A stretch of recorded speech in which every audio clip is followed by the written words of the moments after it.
a say fa zi uvin a say say hon song a say fa zi ve pa ta na ka ki thang at bi boy say na ho song ka po na boy a say chu mi he lung hola ka hilong kapakai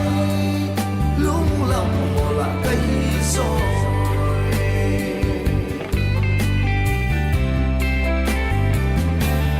min na hin pa cha teng le kile sa nan sang lo se no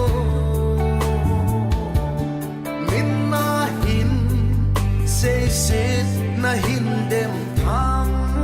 teng le na hin pha lal si a hi pe ne pa cha na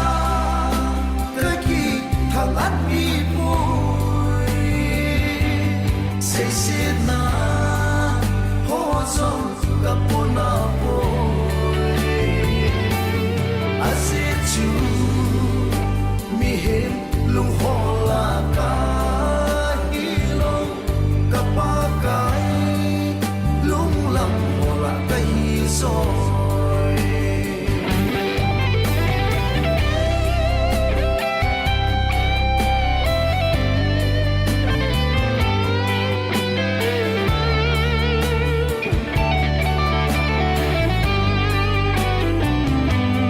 mi say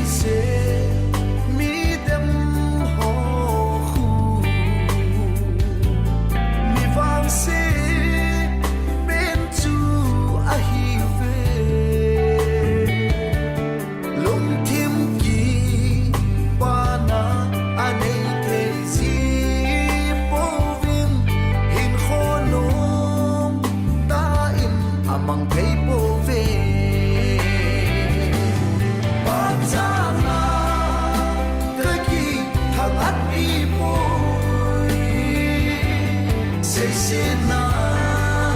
ho song ka po na boy a sit chu mi he lung hola ka hilong kapakai lung lam hola ka hiso pa cha na ka ki thang at bi boy say sit na